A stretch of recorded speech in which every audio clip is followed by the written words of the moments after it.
If you are reading this and feel completely certain that your beliefs are 100% correct, with no doubt whatsoever, then this book was written precisely for you. The greatest catastrophes in human history were not carried out by criminals, but by good people. Professional criminals are limited in number, but self-righteous fanatics who are mistaken are countless.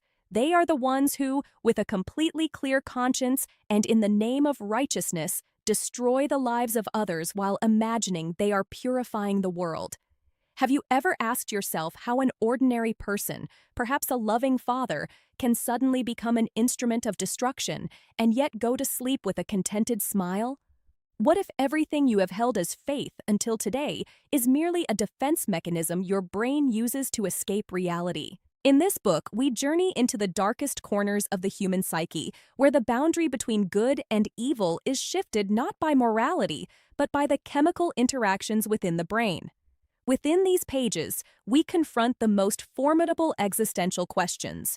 Are you truly the owner of your own thoughts, or are you merely an ideological foot soldier in someone else's game? In Part 1, we dissect minds that are absolutely certain yet completely mistaken. We will explore how ugliness can appear sacred in the mind of an individual. Why does your brain reward you with a sense of satisfaction when you are causing harm to someone?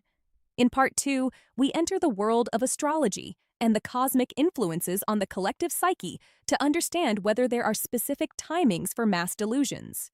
How do the Earth's frequencies and the state of the cosmos drive masses toward a collective madness that they call a mission? And in Part 3, we offer solutions for escaping this hypnosis.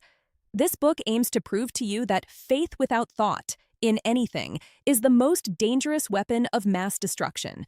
We draw on sources such as Stanford University's psychological experiments, Philip Zimbardo's The Lucifer Effect, Carl Jung's theories of the shadow, Albert Bandura's theory of moral disengagement, and astrological analyses regarding periods of perigee of consciousness to tell you this: the more certain you are that your path is the right one, the more likely you are to have fallen into a deep, dark well.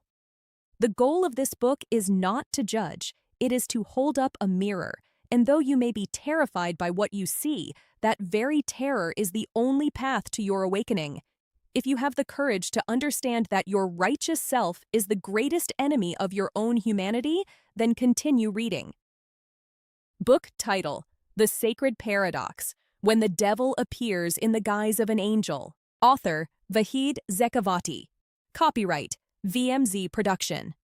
Part 1. The Great Deception. Why the worst people think they are the best. You are doing something wrong right now, and you wholeheartedly believe it is the right thing to do. This statement might boil your blood, but psychology has proven that the human mind is a machine for manufacturing self-righteousness. The difference between an ordinary thief and a pious tyrant is this: the thief knows he is breaking the law, so there is a chance he might change. But the pious tyrant redefines the law in his own favor so that he can feel like a good person. Albert Bandura, in his theory of moral disengagement, explains how people deactivate their conscience. They use a mechanism called moral justification to wrap their ugliest behaviors in a veil of sanctity. Let me be blunt. When you label someone as ignorant, misguided, enemy, or uncultured, you are actually preparing your brain to commit an act of cruelty. At that moment, your brain no longer sees the victim as a human being. They become an obstacle or a weed that must be removed so that absolute good, which exists only in your mind, can prevail. This is the point at which you, in the name of love, inflict harm, and in the name of peace, wage war. But why don't we realize when we are wrong? Because your brain's reward system is highly active at that moment. When you feel righteous, dopamine surges through your body, creating a state of psychological intoxication. You become addicted to this high, and to maintain it, you are willing to suppress any truth. Studies have shown that people in this state suffer from willful blindness. They only see evidence that confirms their actions. If someone tells them they are wrong, they see that person as an infiltrator or someone blinded. Wake up. If you feel deep down that it is your duty to forcibly correct others, or that only your path leads to the truth, you are in a critical human state. You belong to the second category, those who are mistaken while believing throughout that they are fulfilling a divine or human duty. Pause for a moment and breathe. Have you ever wondered why the executioners of history prayed or hummed their national anthem before executing their victims? They were seeking peace, the same peace you feel when you think, "I am right." Stanley Milgram's famous experiment showed that 65% of ordinary people are willing to obey the orders of authority figures, even when those orders are wrong. After completing the task, instead of feeling remorse, these individuals said, "I was just doing my duty." This abdication of responsibility is the first step on the descent into the hell of the self-righteous. When you delegate the responsibility of thinking to a group or an ideology without truly understanding it, you have effectively suspended your humanity. Your brain enters autopilot mode. You no longer need to analyze because the truth has already been packaged for you. But the price of this packaging is the loss of clear sight. Now consider this. How many times in your life have you judged someone and proudly told others that they deserved that treatment? This is precisely the mechanism of dehumanization that Philip Zimbardo explores in The Lucifer Effect. He showed how environment and ingrained beliefs can transform angels into devils. When you classify yourself as being on the side of the good, you unconsciously allow yourself to behave in any way you wish toward the bad, as you have defined them. This constant stress of being superior, of being right, eats away at your soul like a cancer, even if your outward appearance seems calm. But is there a way out? The way out is accepting the possibility of error. True peace lies not in certainty, but in the fear of committing injustice.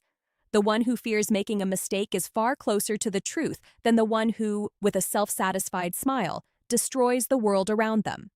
At the end of this section, I want to share another scientific fact with you. The human brain has the capacity to heal. You can rewire this faulty circuitry, the idea that whoever is not with me is against me. Each time you doubt, each time you look at your opponent as a human being with their own pain, you create a new neural connection in your prefrontal cortex, the region responsible for compassion and logic. This process is difficult and stressful at first because your mental idol is crumbling. But at the end of this path, a dopamine is released that is 1,000 times more lasting than the intoxication of bigotry. You reach a peace that no longer requires creating enemies to validate yourself. You become free. But are you ready, in the next section, to understand how forces beyond Earth make this mental game even more complex? Part 2. The Cosmic Pulse and Collective Madness. Are the stars to blame? Have you ever felt that at certain times you are more driven to defend your beliefs with greater intensity? This experience, which many of us attribute to zeal or insistence on truth, may have roots far deeper and more far-reaching than Earth. Modern science and ancient astrological wisdom converge on one point. We live in an ocean of frequencies and magnetic fields that influence the biochemistry of our nerves. Statistical studies suggest that during specific planetary alignments or solar cycle peaks, the limbic system of the brain, the emotional center, becomes more active, and our rational faculties recede slightly. During these periods, dogmatism unconsciously rises in societies. You think you are fulfilling a personal mission, but in reality, your nervous system is reacting to environmental turbulence, intensifying your sense of being right. This internal pressure may initially cause stress or unease, as if a force is telling you that something must be done, or you must not remain silent against opposition. But here lies the great secret. The cosmos merely provides a stage for experience. The ultimate choice rests with your consciousness. When Mars or heavy planets form certain angles, the urge for boundaries and separating oneself from others awakens in the masses. It is at this point that people in the second category, those who err out of their love for righteousness, feel the most pressure. They imagine an inner voice is guiding them toward peace, when in fact their neural receptors may simply be sensitized to the chaotic frequencies of their environment. Carl Jung called this phenomenon the awakening of the collective shadow, that part of our being which, under pressure, seeks a scapegoat in the external world. Let me put it more gently. The way to escape this cycle is knowledge of timing. When you realize that your intense desire to be right during a particular period may be the result of a psycho-cosmic turbulence, you can take a deep breath and consciously choose silence. This knowledge empowers you to achieve an observer's calm rather than reacting instinctively. Quantum physics tells us that the presence of a conscious observer can alter the behavior of particles. So if you can observe your mental fluctuations without judgment, those fluctuations lose their power over your behavior. The stress of proving yourself gives way to a confidence born of understanding the whole of existence. You come to realize that truth is so steadfast, it has no need for our loud declarations. Now, consider this hidden beauty. When you understand that many of our rigid behaviors are the joint product of our beliefs and environmental frequencies, your view of others changes. You no longer look at your opponent with anger because you know they, too, might be caught in the midst of these biological cosmic fluctuations. This understanding not only eliminates your stress, but also releases a dopamine of compassion and empathy within you. Instead of fighting to be right, you strive to be calm. The tranquility that floods your cells is the result of aligning with the higher wisdom of existence. You learn to hold a firm anchor in the depths of your heart amidst the intellectual storms of society. At the end of this section, you should know that understanding these forces transforms you from a mere reactor into a conscious human being. You no longer become agitated with every ebb and flow of public opinion. You learn that true faith is of the nature of stillness and peace, not suppression and conflict. This awareness strengthens your immune and psychological systems and allows you to view the world with greater openness. But how can we put this peace into practice? In Part 3, we will explore filters that help you distinguish between the voice of truth and the noise of the mind. Are you ready to discover these awakening filters? Part 3, Filters of Awakening. How to know you're not in a well. The greatest terror any human being should feel is this. What if I have spent my entire life on the wrong path, all the while believing I was walking toward the light? If your heart rate increased just now reading this sentence, congratulations, you are experiencing the first crack in the cocoon of your illusions. Have you ever, in a moment of deep silence, asked yourself, what if everything I believe with all my heart is merely a piece of a larger picture I have yet to see? This question is the beginning of a journey that takes you from the anxiety of being right to the tranquility of seeking truth. To free ourselves from the trap of misguided beliefs on the path of life, we need filters that act as a compass, pointing us in the right direction. The first filter is the test of kindness and non-harm. Truth, in its essence, connects. It does not divide. If a belief grows within you that, to thrive, requires the withering of another's roots, or if you feel entitled to harm another living being to prove your correctness, pause for a moment. Quantum physics tells us the universe is an integrated whole. Every wound you inflict on another is, in reality, a scratch on your own soul. True truth is always accompanied by the fragrance of compassion and respect. The second filter is flexibility and open-mindedness. Can you listen calmly, with a smile, to someone who thinks completely opposite to you? Truth stands firm like a mountain, unshaken by the winds of inquiry. If, when faced with a question or an opposing viewpoint, you feel internal turmoil, anger, or stress, it is a sign that your belief is built not on the bedrock of truth, but on the shifting sands of fear. Awakening means accepting the reality that our minds are limited. When we learn to prioritize understanding the other person over defending our thoughts, our brain's wiring shifts from defensive mode to learning mode. This change calms your nervous system and allows you to touch the flowing truth of existence beyond words. The third filter is the test of freedom from self-interest. Many of our beliefs are actually covers for our inner needs, such as a sense of superiority or belonging to a specific group. Ask yourself, if this belief offered me no personal benefit and no one praised me for it, would I still hold on to it? True awakening occurs when you dare to separate your identity from your beliefs. When the high walls of prejudice crumble, you may feel lonely at first, but it is precisely in that moment that the vast horizon of freedom appears. The constant stress of making yourself look right is replaced by a natural dopamine derived from freedom from judgment. You no longer have to fight for anything because truth needs no guardian. It is itself your guardian. Now think of this beautiful image, a human being who walks not with malicious intent nor with limited faith, but with flowing awareness.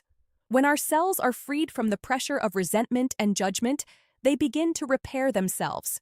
It is a scientific fact that the peace derived from mutual understanding is the elixir of health for the brain and heart. Awakening is not a distant destination. It is the moment you accept that part of the truth might lie with the very person you considered wrong yesterday. This understanding does not weaken you. It gives you a power born of peace and reconciliation. In closing, remember these filters are not for judging others. They are a light we shine into the dark chamber of our own minds. The peace now flowing through your veins is a sign that your soul has thirsted for this liberation. You have now reached a place where you can look upon the world with a wider vision and find beauty in differences. Are you ready to turn all these awakening experiences into a practical guide for peace with yourself and the world in the concluding section? Conclusion: Returning to Humanity. A guide to inner peace. For a moment, listen to your heartbeat. Is this pulse driven by a longing for new truth or by a hidden anxiety at the crumbling of beliefs you have relied on for years? This is precisely the sacred boundary of awakening. On this journey, we have traveled through the hidden darkness of the mind and seen how our biological structure can transform a simple error into an unshakable faith. We have learned that the majority of those who sow seeds of suffering in the world are not consciously malicious, but rather well-intentioned people caught in the trap of moral justification. They are the ones who sacrifice living humans for the sake of abstract ideas. If, until now, you thought these words were only about others, now is the time to gaze bravely but calmly within. Wherever you feel that absolute truth resides only with you and that others must conform to your mold, you are on the verge of a great human trial. This constant pressure to be right is a heavy burden that has weighed on your mind and body for years. But now it is time to put down this heavy load. The ultimate solution for escaping the trap of errant faith is to awaken the peaceful observer deep within you. True truth needs no shouts, no anger, no suppression. Truth is like sunlight that shines silently and gives life. Authentic awakening is reaching this profound understanding.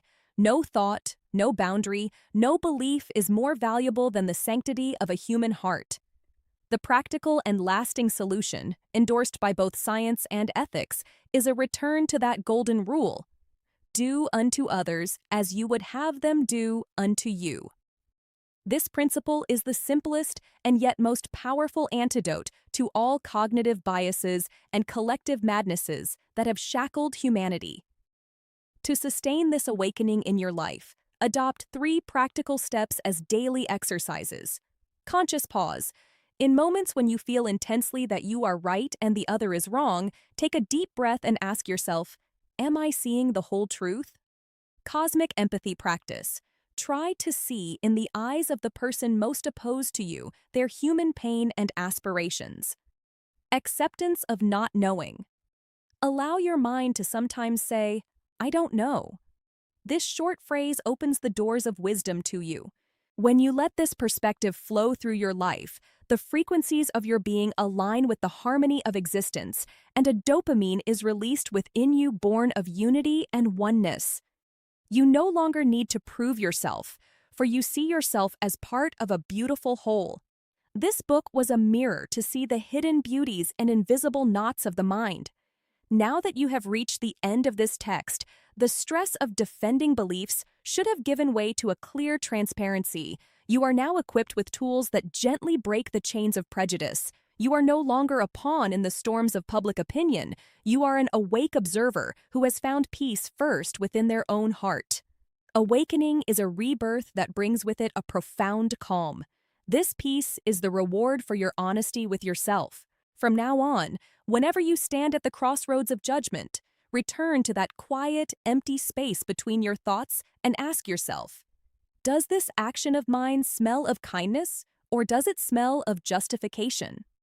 In that honest answer lies the secret of all human flourishing. You are now free to build a more beautiful world with a new vision.